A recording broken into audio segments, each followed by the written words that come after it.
Spoštovane gledalke in cenjeni gledalci, prav prisrčno pozdravljeni še v eni domači oddaji Poti. Tukaj smo na obisku v župniji Muta na Koroškem. Prosim, da se lepo namestite in želim vam dober in lep sprejem oddaje.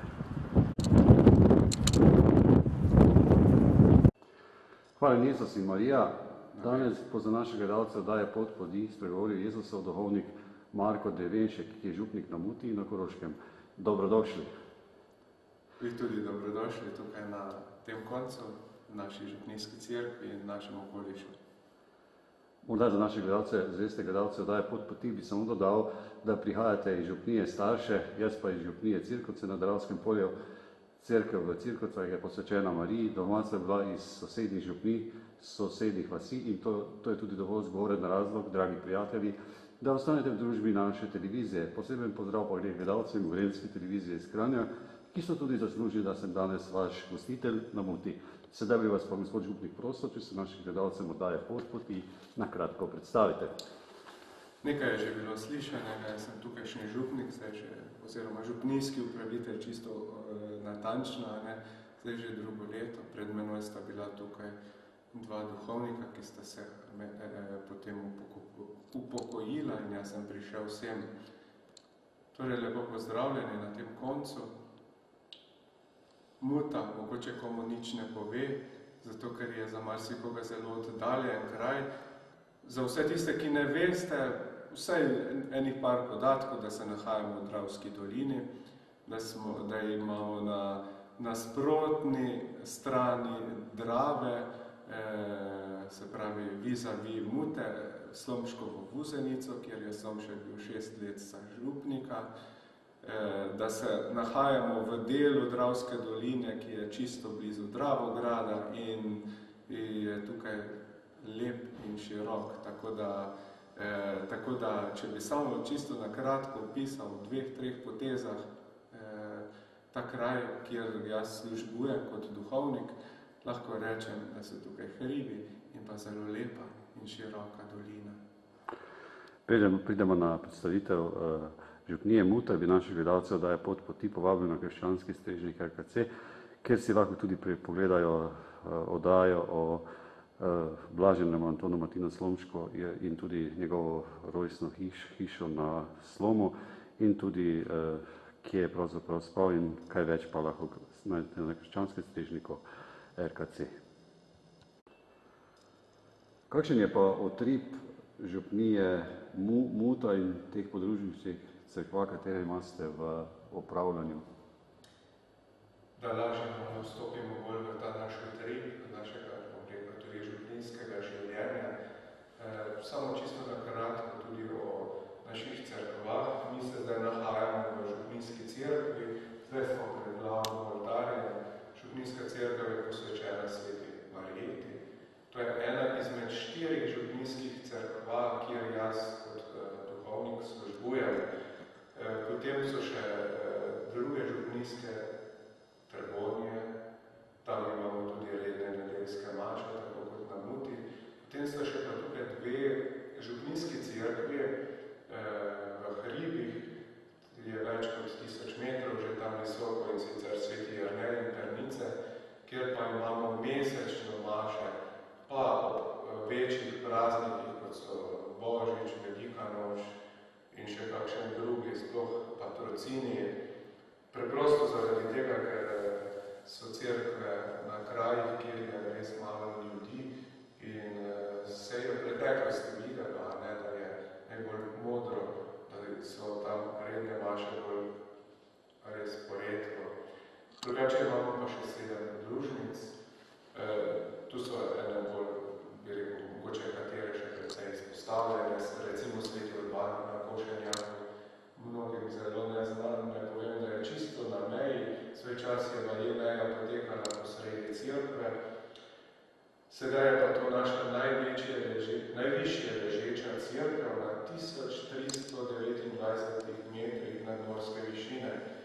Potem je tukaj Sveti Peter v Ribičju, zelo lepa starodavna podružnica z častitljivim kipom v glavnem oltarju, ki je tudi v Ljubljani. Ljubljani v Narodni galeriji, mi imamo tukaj kopijo, je pa tudi znan taki potem, da ga imamo v potnem listu, nekje tam na sredi, če boste sami gledali, tako za ozadje, tam kjer so, bi rekel, take dragotine iz naše Slovenije, je tudi med drugim tudi sveti Peter z ozanskimi ključi.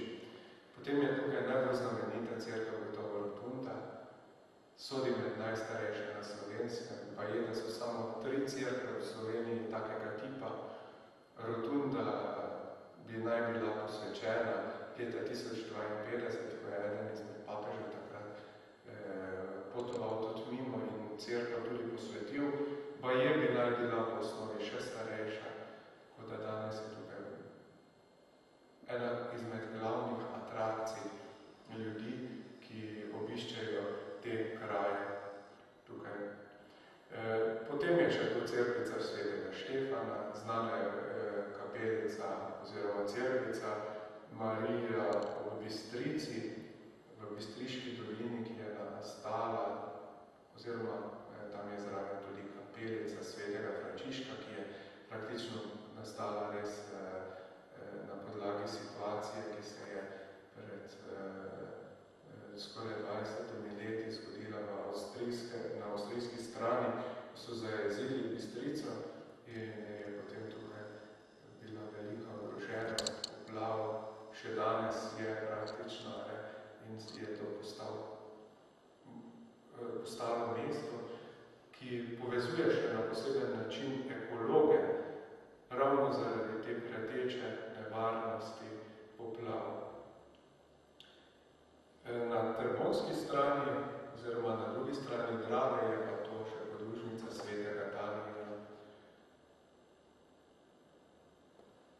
20 let nazaj nekje smo bili na tem mestu, na tem koncu teh 4 župnija še 3 duhovniki. Dolani, dokler sem jaz prišel, ste bila tukaj 2, sedaj sem pa ostal sam. Imam sicer duhovnega pomočnika, Vinka Potočnega, ki ga mnogi dobro poznate, je tudi profesor na fakulteti, na teološki fakulteti. Ampak ravno zaradi tega, ker sem pa večino časa sam, je pa delo precej specifično. Kaj to pomeni? To pomeni, da sem tudi jaz, kot duhovnik, res dobivam eno lepo spodbudo v tem, da če dalje bolj prosim za pomoč ljudi, ki niso duhovniki, pa vendarle imajo kot krščani veliko in pomembno mesto v cerkvi, to, da se obračam na laike. To se najprej vidi v pastorali, v katehezi, pri verouku. Imamo 2 katehistinji, gospod Sonjo Topler in gospod Dominiko Vergnjan. Dominika ima še poleg verouka tudi precej drugih obveznosti, še posebej je aktivna na področju pastorale mladih. Tukaj moram res povedati, da imamo res eno lepo skupino mladih animatorjev in pomočnikov v Trbonjah in zdaj se tudi v Muti rojeva ta skupina in dajejo ti mladi res en lep utrip v župnijskem življenju.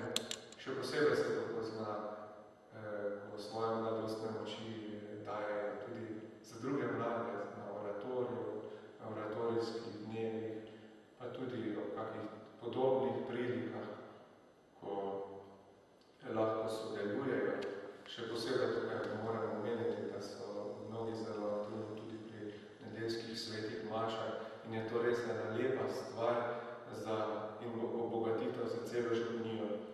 Drugi pastoralni delavci so gotovo tudi delivci svetega Ohajida, ki pomagajo tudi pri oziroma pri obiskovanju bolnikov v prvem petku in tudi jim nosijo prejšnje telo. Tu so zelo pomembni ključarji, ki so skoraj v vseh cerkvah. Ob nedeljah se marsikdaj zgodi, da ker so le razdalje med cerkvami, da pridem tik pred zdajci v cerkev, pa sem večkrat tako prijetno presenečen, ko vidim, kako lepo vse pripravim na red. Tako da jaz lahko res zaradi tega samo pristopim k oltarju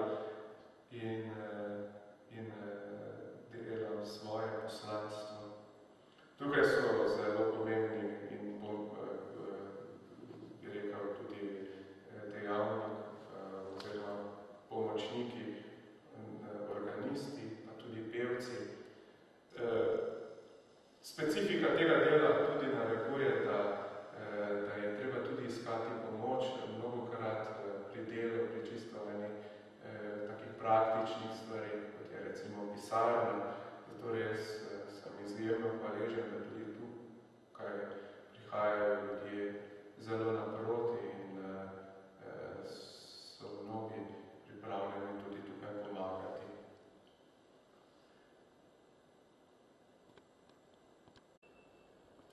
Poleg vseh teh naštetih gotovo velja še omeniti, oziroma je potrebno omeniti ljudi, ki res požrtvovalno tudi skrbijo, tudi v naših cerkvah za to, da so cerkve urejene, da so lepe. Poleg ključarjev, to gotovo so na prvem mestu požrtvovalne žene, pa tudi možje, ki čistijo in krasijo naše skupne prostore. Gospod župnik, kako vi vidite pravo krščansko družino, ki je verjetno danes malo drugačna od takrat v morda 100 let ali pa še malo več nazaj? Moj pogled na družino, da mogoče ne bo samo moja, ampak bom delil s tem tudi še kako drugo mnenje, kakega mnogih ljudi, tudi med vami, ki se ne gledate to oddajo. Gotovo je to vprašanje povezano s prejšnjim zautripom v župnijah, ker pravzaprav od družin praktično zavisi veliki meri, kakšen je utrip naših župnij. V zvezi s tem ne morem dati nobenega odgovora mimo realnosti, v katero sem tudi sam tukaj na tem koncu postavljen in ki ga zelo močno čutim pri svojem delu, še posebej recimo se to opaža tudi pri veranju in drugih podobnih stvareh, kjer sem bolj tako v stiku z družino in njihovimi člani. Jezus je sam na veliko mestih govoril, da je bistveno za kristjana in njegova način življenja ne toliko, da govori, da se deklarira, da pripada eni vrsti ljudi, enemu načinu mišljenja, ampak da preprosto je kristjan, da to živi. Če to prenesem iz posameznika na družino, pomeni, da je neprimerno pomembnejše, da živimo kot kristjani, kot pa da z besedami trdimo, da smo kristjani. Kako se to čisto praktično vidi? Sami vidite domačem načinu življenja, verjetno tudi, da preprosto omogočamo družinski člani drug drugemu, da lahko živimo v krščanstvu, da drug drugemu pomagamo živeti v tem, da drug drugemu ne nazadnje pomagamo pri dozorevanju v krščanski veri. Praktično to tako lepo opažam. Pri določenih družinah vidim res, kako recimo tudi v nedelju drug drugemu pomagajo, ne samo vstajati, ne samo prebujati se, ne samo iti za mizo in na tak način praznovati družinsko življenje, pač pa tudi ko drug drugega spodbujajo, da grejo v cerkev, da zmorijo kaj skupaj, da se drug drugega opominjajo takrat, ko mogoče drugi nekdo naredi nekaj, kar si ne želijo, kar jih moti, kar vidijo, da bi bilo dobro nadomestiti s kakšno drugo držo in v tem se mi zdi, da je res največje bistvo krščanskega življenja v družini, da drug drugemu omogočamo rast napredek. Če tega ni, smo navadno prepuščeni samemu sebi. Nimamo v ozadju ene skupnosti, ki nas spodbuja k temu, ampak lahko se zgodi, da sami spodbujamo, rastemo tem, lahko se pa zgodi, da ravno zaradi tega nespodbujanja ne rastemo. Zato res vidim sam kot duhovnik to veliko stvar, da si stojimo drug drugemu ob strani.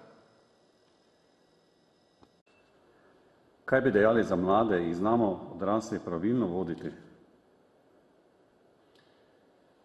Glede tega vprašanja bi vam rekel, jaz včasih meni se zdi, da ne znamo. preprosto zaradi tega nekaj mnogokrat ločimo, sploh starejši, poučevanje mladih od našega življenja.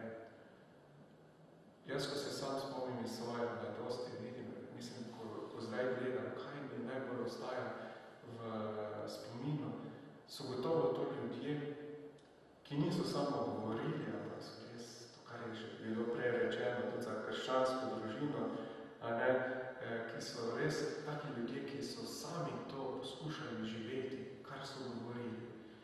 In gledam, res, ko mladi vidijo, da jih ne samo nekaj poučuješ, ampak da to poskušaš sam svoje skrenostjo živeti, takrat se mi zdi, da mladi čisto drugače ravnajo. Tudi na naše govorjenje. Sam večkrat tudi vidim, ko res doživljamo starejši ta očitek, češ pridigate nam, nekaj nam nakladate, nekaj nam hočete dopovedati, pa za vas to nima nobene vrednosti. Tako da jaz res vidim pri mladih marsikaj je zelo lepo, takrat, ko začutijo, to je moj način življenja, tudi to jaz in to poskušam jaz tudi nekomu podariti, ali z gledom, ali pa tudi konkretno s besedo. Prej sem že tudi malo to stvar načel, ravno pri mladih vidim, da imamo tudi pri nas zelo lep odziv, koliko zmoremo z njimi lepo delati, ne vem, včasih več, včasih manj, ampak vidim pa, da pa, ko starejši tudi spustimo v to svojo nemoč Jezusa, ko dopustimo, da nam on res stoji ob strani, da nam pomaga, takrat zmoremo še bolj intenzivno mlade nagovarjati. Sem že pohvalil prej, kako lepo sodelujejo tudi na oratorijih. Moram reči, da sem res sam posebno zelo navdušen, kako te stvari tukaj potekajo. Tudi lansko leto, ko sem prišel na ta konec, sem najprej treščil ob 2 oratorija v Trbonijah najprej in potem tudi na Muti in sem bil res navdušen, ko sem videl, kaj zmorejo mladi, če so pravilno oziroma do neke mere pravilno nagovorjeni in če jim damo mesto, da v to spustijo tudi Jezusa zraven, kaj zmorejo narediti in koliko veselja zmorejo tudi prinesti ob te mlade, ki so jim v teh dneh zaupani. Če dovolite, gospod Župnik, jaz bi začel eno pisem, ki sem jo dobil od naših gledalcev, ki se pravzaprav prične takole. Muta živi za oratorij. Včeraj smo se pogovarjali o spremenitvi in kako smo kristijani sol za druge, ter naredili sklep, da bomo sol tudi na oratoriju. Danes pa smo se pogovarjali predvsem o našem papežu, obiskala pa nas je tudi ena animatorka, ki je bila na svetovnem dnevu mladih v Avstraliji in je nam zaupala, kako so se imeli. Izdelovali smo okvirje za skupinsko sliko, ki smo jo naredili včeraj, kulje iz lesa, stojala za kulje, potem oratorske zapesnice, svetinice in tako naprej. Tukaj bi pa jaz zaključil eno izmed teh lepih pisem, se je srca zahvalil našim gledalcem ter jim povedal, da jih imam rad. In sem vesel, da tako pridno sodelujejo, pišejo. Gospod Župnik, kaj bi pa vi dodali na vaš letošnji oratorij? Letošnji oratorij, sicer to pisemce se navezuje na lanskoletni oratorij. Na letošnji oratorij pa jaz, ker se je navezoval na svetega Frančiška Asiškega in tudi s Frančiškom bi rekli zelo direkt tudi na Klaro, sveto Klaro Asiško, bi jaz rekel res, da deloma bi mogoče rekel, da je bila stvar v tej smeri, kot pa ste nam pravkar prebrali iz pisma vaših gledalcev, je pa res letošnji oratorij in svojim svetniškim zgledom nam govoril malo tudi, mogoče tudi v drugi smeri kot lansko leto. Namreč, me se zdi, da je Frančišek vedno aktualen in vedno svež.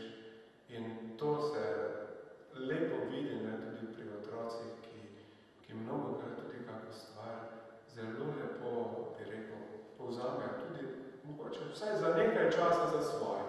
Za nekaj časa. Mnogokrat nekatere stvari hitro tudi pa pozabo, tudi na oratoriji, ampak marsikaj pa se nas vse za nekaj časa dotakne. In letošnje leto gotovo Frančišek svoje skromnosti, svojim lepim odnosom do ljudi, do narave, do celotnega stvarstva. Mislim, da je tukaj res ena srčika tudi letošnjega oratorija. Kaj pa tisto, gospod župnik, da vas imajo ljudje radi, cenijo, oziroma da si želijo, da ste moj gost v oddaji Pot poti? Bog daj, da je takole, ne? Ampak ste še mladi duhovnik in pravi Jezusov duhovnik bi lahko dejal. Jaz včasih mojim ljudem rečem, nekako tako vprašanje zastavijo. Pravim, sem še premalo časa tukaj, da bi zobe moram dokazati, ne? Ampak tako, veste, to ne zdaj, da bi eno pretirano skromnost ohranil, pa hočete jo izpostaviti. Enostavno ne vem, zakaj je prišlo to pismo oziroma to priporočilo tudi do vas. Sem človek, tako kot vsi mi, vidim svoje omejitve, svoje meje. Po drugi strani pa tudi vidim, da mi Bog daje tudi svoje talente, ki jih tu pa tam zmorem uresničiti. Oziroma, tu pa tam mi uspe, da jih uporabim, če se tako izrazim. In tu je pa največja, bom rekel, lepota življenja vsakega izmed nas.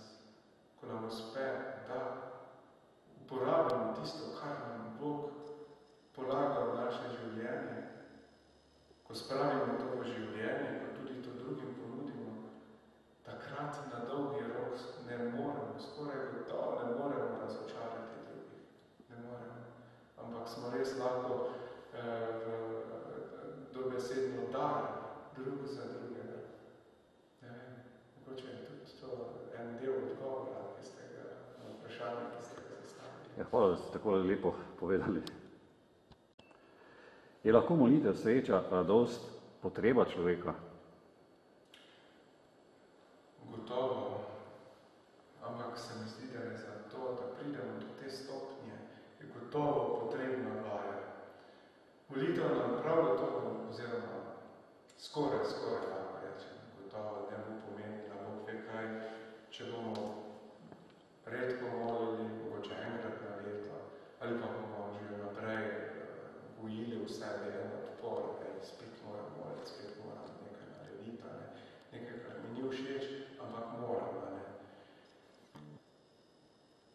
Če molimo pogosteje, jaz pa ne samo pogostnost, pač pa tudi to, da zagotovimo pri sebi eno zbranost, en mir v sebi, v svoji notranjosti, pa tudi v okolici, tudi ta stvar je pomembna. Potem je veliko več verjetnosti, da bo molitev v nas naredila pozitiven odmev. In če temu osebo dodamo še res zavest, da se nam Bog po tej molitvi približuje, potem lahko molitev res predstavlja na skoraj in nam pomeni neizmerno veliko in hrani, pa dobesedno krepi tistega kristjana, ki se skriva v naši notranjosti. Zato res izrazito, pa iskreno pozitivno res odgovarjam na to vprašanje. Je sreča, je radost, je potreba človeka, samo je pa treba priti do te točke, da to postane. Je verjetno potrebna tudi osebna, pa tudi družinska, pa tudi molitev v občestvu cerkve. Absolutno. Osebna, še posebej zato, ker lahko takrat, bom rekel, doživim tistega Boga, ki meni v tišini govori, saj je Jezus nenazadnje tudi sam mnogokrat sam šel moliti in tudi spodbujal k taki molitvi.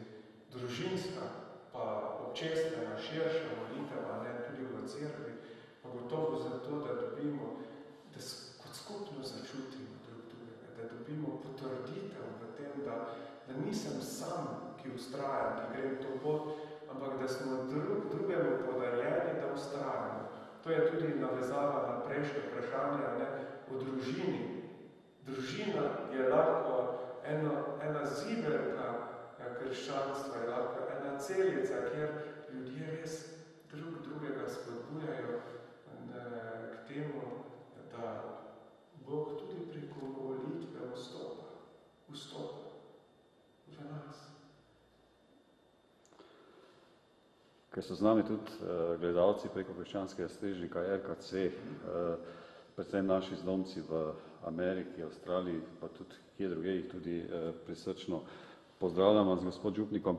Jaz bi še do tem dodal, da nekateri zdomci, ki mi pišejo, da tudi pridejo k sveti maši po 800 000 kilometrov, kar je tudi dobro povedati za te naše slovenske gledalce, vernike. In z nami so tudi tisti gledalci, ki še niso spoznali Božje ljubezni, ampak je to priložnost preko te oddaje, da pridemo preko televizijskega sprejemnika do njih. Kaj naj kristijano pravzaprav pomeni sveta maša, gospod župnik? Kaj nam kristijano pomeni sveta maša? Po eni strani zelo zakompliciran odgovor, po drugi strani pa rekel čisto preprost odgovor. Kaj nam pomeni?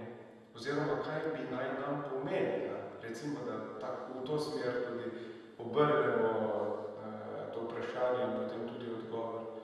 Mislim, da to, kar je Jezus hotel. Se nam zastavlja vprašanje, kaj je Jezus hotel.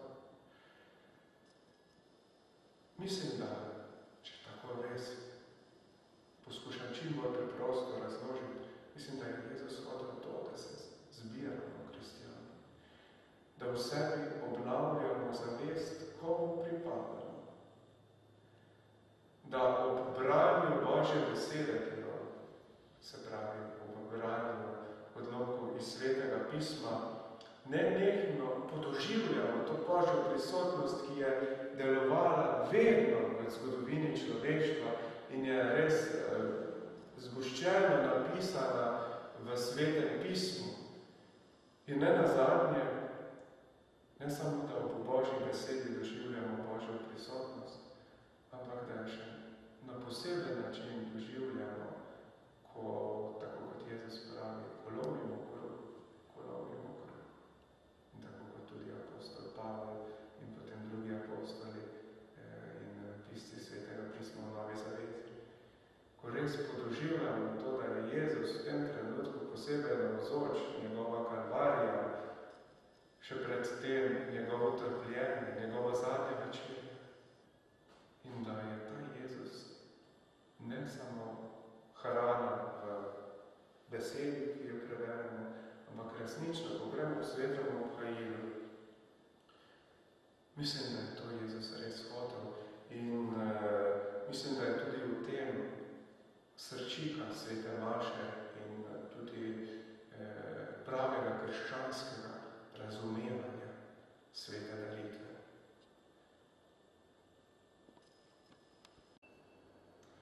Ko govorimo o sveti maši in tudi o krščanskem načinu, oziroma kaj bi naj pomenilo nam kristijanom sveta maša, bi tukaj izpostavil tudi to stvar, ki je bila že prej na več mestih izpostavljena. Sveta maša je namenjena temu, da postaja način našega življenja. Ne en izrezan delček našega življenja. Ni namenjena temu, da bi bil to en osamelec med vsemi dogodki našega življenja, pač pa se nam Jezus tukaj ponuja za to, da bi maša bila prenešena tudi domov. Družinsko življenje, tudi v šoli, tudi na delu, tam, kjer delamo. Zakaj? Zanimivo je namreč, kako latinski sklep maše govori, mi rečemo, pojdite v mir danes, a ne? V latinščini pa se reče ite missa est. Pojdite, Maša je, ne Maša je bila, Maša je končana, ampak Maša se nadaljuje. Ste poslani v svet, ponesite to s seboj, to izkustvo Boga v prisotnosti Božje besede in to izkustvo Boga v svetem Kairu. In to je najlepša res, ko nam to vse polnosti uspeva živeti, kjerkoli smo. Bodi si, ali je življenje tako pravlično lepo, ali je to, ali smo mogoče v kakšnih viharjih življenjskih. In če v tiste življenjske viharje prinašamo to Božje odrešenje, svete Maše, potem tudi vidimo Boga tudi v kakšnih težjih trenutkih našega življenja.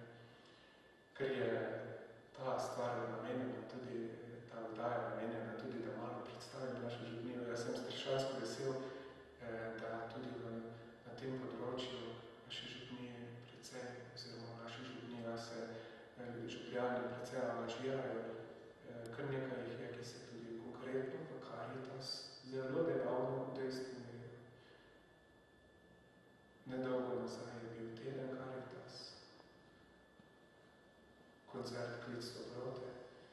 In Caritas je ena konkretna oblika, kako jaz vidim Jezusa v vsakdanjem življenju in kako tisto Mašo, ki jo ali v nedeljo, ali pa še kdaj med tednom praznujem skupaj z drugimi, kako konkretno ponesem to v svoje življenje.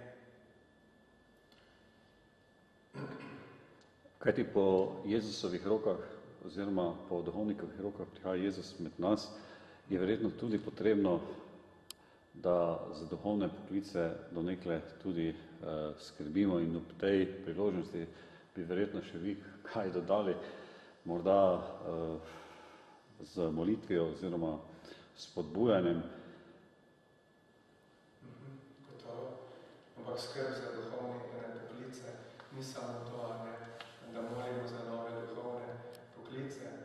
Zdaj, ko sem že jaz ta prag prestopil, ko sem že postal duhovnik, če dalje bolj vidimo, da je k temu potrebno tudi dodati za vztrajnost, za svetost. Vseh teh, ki smo pa že na tej poti. Ravno tako, kot je treba moliti, recimo tudi za ene očete, matere, može, žene in tudi druge, da vztrajajo v zvestobi svojemu poslanstvu, tako je tudi ta stvar pomembna. Tukaj bi res vas na tem mestu še posebej nagovoril in povabil k tej molitvi, še posebej zato, ker konkretno na teh župnijah, kjer jaz sem župujem, izrazito vidimo pomankanje duhovnikov. Že prej sem omenil, kako se je v 20 letih iz 3 zreduciralo to število na enega. In to je naša realnost. V tujini je to že dlje časa prisotno. Tu sem čisto na meji z Avstrijo. V Avstriji imajo zelo težko situacijo, marsikdaj slišimo, kako je recimo v Franciji, v teh zahodnih državah Evrope. In te stvari se počasi tudi k nam približujejo in postajajo del nas. Zato je res nujna skrb, zato da bomo imeli duhovne poklice. Pa ne samo duhovne poklice. A veste, duhovni poklici niso samo to, da imamo zadosti duhovnikov. Kolikokrat ljudem tudi na tem mestu, tukaj za tem ambonom govorim, da je skrb za duhovne poklice tudi to, da imamo dobre očete, matere, može, žene. Tam se začnejo duhovni poklici, pa ne samo to. Vsak krščen je povabljen, da je duhovnik. Da je duhovnik. Jaz sem lahko duhovnik tukaj, v spovednici, v župnišču, recimo pri Viru. Lahko sem duhovnik, ko nekoga srečam na Muti ali pa kje drugje v teh krajih. Konkretno en oče je lahko duhovnik v svoji domači hiši. In kdo bo njegovo vlogo odigral, če ne on? Jaz tam nimam stopa v vsakem trenutku. Ena mama je duhovnica v svoji hiši. Duhovniki smo takrat, ko z besedami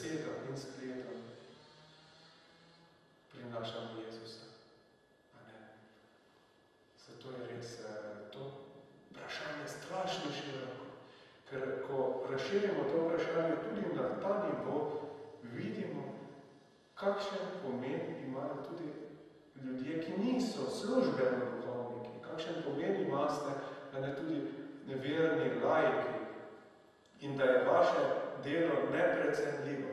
Vse sem ravno kar prej tudi navrgal enih par drobcev, kako se to konkretno v našem župnijskem življenju tukaj pozna in kako je to dejansko dobesedno tudi dragoceno za ene take družinice, za ene hiše, kjer je to res živeto. Kaj bi na koncu položili na srce našim gledalcem, da je pot poti? Kaj bi na koncu položili gotovo to, da ste prisrčno vabljeni v te kraje, gotovo vam imamo kaj lepega pokazati, lepo naravo, dobre ljudi, potem tudi veliko lepih cerkva, predvsem cerkve so na tem področju res tako razpoznavne in prinašajo res eno lepo stoletno časetljivo bogatstvo tukaj v ta prostor. Mogoče zaradi števila cerkva ne bi vas vabil konkretno kakim slovesnostim, ker je ogromno tega, pa spa res izredno vabil v nedeljah imamo tukaj na Mutiju ob 10. Sveta Mašo, v Trbonjah imamo ob 8:30, tako da če se kdaj tukaj vozite sploh med koncem tedna, dobrodošli tudi k bogoslužju tukaj pri nas, ker sem tudi v neposredni bližini Gusenice, kjer je deloval Snovšek, tudi vabljeni še posebej našo neposredno bližino. Tukaj je ena zelo lepa in znamenita romarska pot, kjer je Snovšek pustil en lep pečat. To je Devica Marija na kamnu. Tukaj je tisto žegnanje, oziroma tako kot tukaj rečemo, lepa nedelja, ravno na veliko mašo. Eni boste ta praznik poznali pod velikim šmarjem. Pri nas pa rečemo, da še tudi naše lepo ime povem, rečemo, da je to Velika Gosponica in ste res dobrodošli tudi na Veliko Gosponica k našim sosedom. Vsako leto tudi pride škof ob tej priliki in v prihodnjem letu bo Gosponica ravno na nedelju, tako da bo še tudi mogoče lažje, da boste tudi takrat prišli sem k nam.